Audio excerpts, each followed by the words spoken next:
Hello, I'm Laurel Jackson from Western Sydney University, Australia, and together with my co-author Bobby Banerjee from Cass Business School, the City University of London, we'd like to talk about our recent paper, which was published in Human Relations. In our paper, Microfinance and the Business of Poverty Reduction, Perspectives from Rural Bangladesh, we examine the role of market-based poverty reduction initiatives.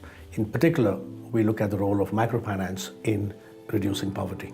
Microfinance, or the provision of small loans to the poor with the aim of lifting them out of poverty, is a big industry operating in more than 60 countries. Its advocates claim that microfinance will help lift the poor out of poverty, it will promote entrepreneurship, it will produce better health and social outcomes, it will increase social capital amongst the poor communities. Our findings, however, reflect a very different picture. In our ethnographic study of 3 villages in Bangladesh, we found microfinance led to increasing levels of indebtedness amongst already impoverished communities and exacerbated economic, social and environmental vulnerabilities. In gaining insights into the lived experience of the chronically poor communities, we found that we needed to provide a more expansive concept of chronic poverty, taking into account feelings of vulnerability and associated risks experienced by the extreme poor.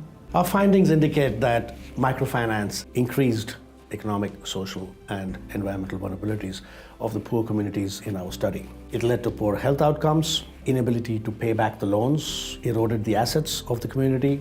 It also damaged household relations and social relations within the community. People were taking loans from one microfinance provider to pay back loans they had taken from another provider, and that led them to a spiraling level of debt which they could not escape. Our findings indicate that microfinance heightened feelings of social vulnerability through processes of surveillance and disempowerment and shaming.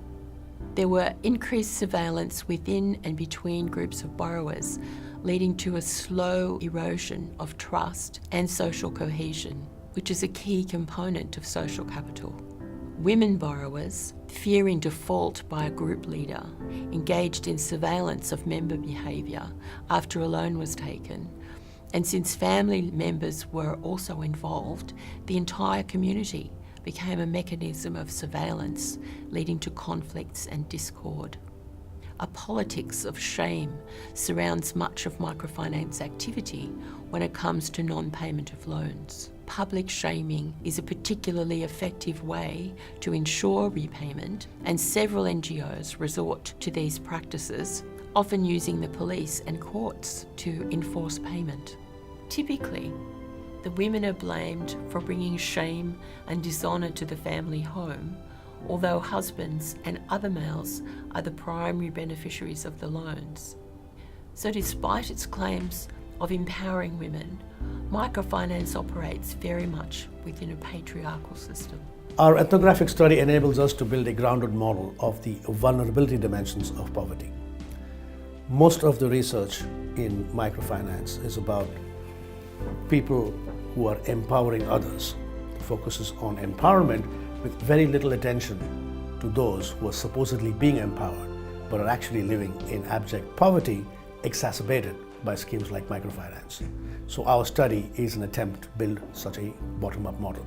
If microfinance is to address poverty alleviation, the real challenge is to identify what services are needed for the poor to meet their complex livelihood needs, rather than pretending they're all small farmers or micro-entrepreneurs.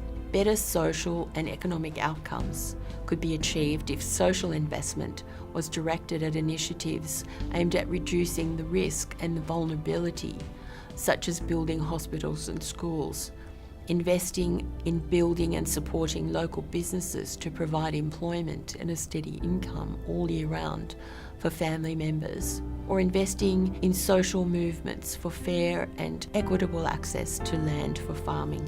If impoverished communities are to be empowered, we need to provide opportunities for chronically poor people to tell their own stories about their real situations and discuss their real needs.